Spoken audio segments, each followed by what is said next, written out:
Cadê a Solange? Me abre o link com ela novamente, direto de Curitiba, porque eu quero saber como que começou essa investigação. Qual foi o estupim dessa história toda, Solange? Pois é, Joel, como a gente viu, havia o envolvimento dos fiscais do Ministério da Agricultura nas superintendências, principalmente aqui do Paraná e também de Goiás, nessa ação. Quando um desses fiscais, que na verdade agia corretamente, encontrou as irregularidades, ele fez a denúncia de um dos frigoríficos aqui do Paraná. Mas como toda a chefia desse fiscal e também os companheiros de trabalho estavam envolvidos neste esquema de recebimento de propina, esse fiscal foi afastado das funções dele. Mas isso foi assim, nos autos, inclusive ali no pedido feito pelo juiz, ele conta muito claramente que ele foi afastado na hora. Ou seja, as pessoas não queriam uma pessoa que tentasse ameaçar esse esquema funcionando. Ele foi afastado. Normalmente, esses fiscais aqui no Paraná, eles trabalham com a vistoria, a fiscalização de 7 a 8 frigoríficos. Ele ficou com apenas 2. Ele relata que teve tempo nesse período para aprofundar as investigações, porque ele foi descobrindo aos poucos que o esquema era muito maior, que não era só em um frigorífico. Foi então que, já com várias provas do que estava falando, ele fez essa denúncia à Polícia Federal. E essa investigação, então, Joel, começou há exatos 2 anos. Foi ali, a partir dessa denúncia desse fiscal, que tentou fazer a coisa certa, né?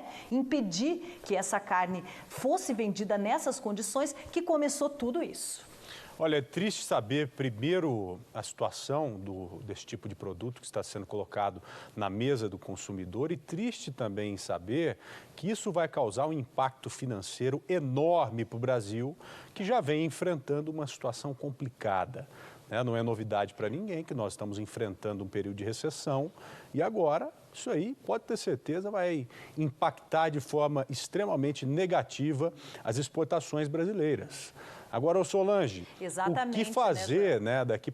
O próprio ministro da Agricultura e Pecuária, o Blairo Maggi, já antecipou isso hoje, né? Antecipou dizendo que a situação vai demorar a ser revertida, Solange.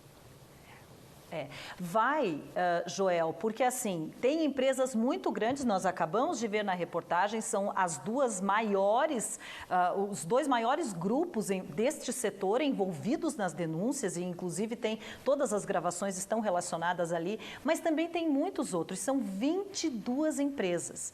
Então, assim, a gente sabe, né, a gente acompanha, né, Joel, a exportação de carne e a própria produção no Brasil é um mercado que envolve mais ou menos 180 bilhões de reais por ano. Não é pouca coisa.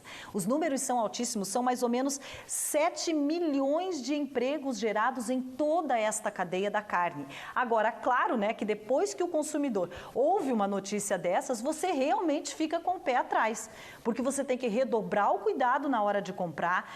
Eram empresas que você confiava, mesmo confiava, e o erro, Joel, o que mais revolta é isso, né? Essa fraude estava justamente naquelas etiquetas que eram colocadas com o aval do Ministério da Agricultura. Você não vai desconfiar. Quando você vai comprar uma carne, você procura justamente esse aval. E era ali que funcionava o esquema. E era um esquema muito bem montado, viu, Joel?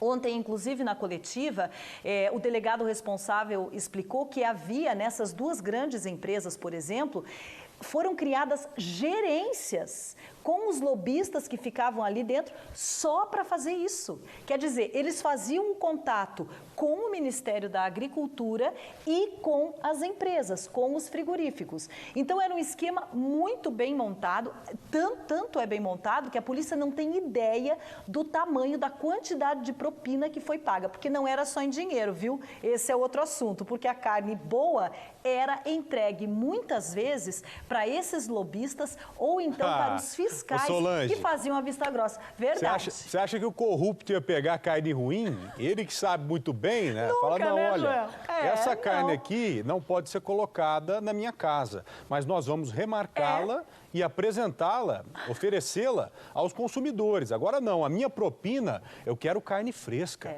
eu quero carne boa. Meus telespectadores, vocês ouviram o delegado da Polícia Federal dizer que era colocado produto cancerígeno, né, o ácido ascórbico, que consumido em grande quantidade, ele pode provocar o câncer. Agora, assustador também foi o que eu disse há pouco, em relação à salmonela, que é uma bactéria terrível. Os caras tendo ciência de que a carne estava contaminada pela salmonela e mesmo assim a disponibilizavam no mercado. Além de remarcar, né, ô Solange, faziam a remarcação de produtos vencidos para que pudessem ser colocados nas gôndolas.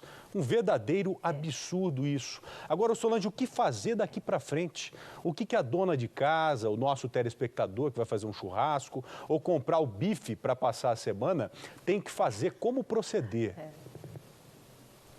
O ideal, Joel, segundo até os especialistas, é que a pessoa, neste primeiro momento, porque as coisas estão em ebulição.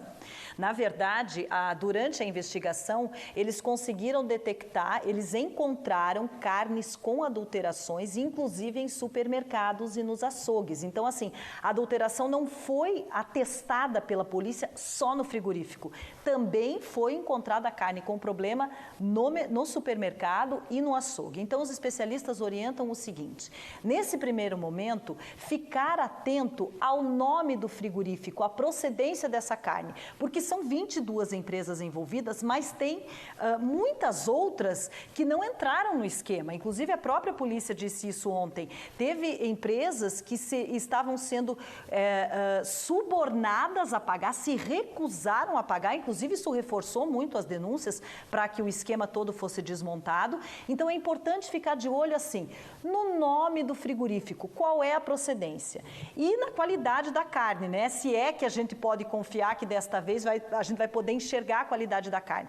Mas é importante isso, tentar comprar de um frigorífico que não esteja envolvido ou então ficar de olho nessa qualidade, porque algumas coisas a gente consegue perceber, né, Joel? Por exemplo, às vezes você na pressa, você vai no mercado, pega aquela carne, opa, mas está meio escurinha.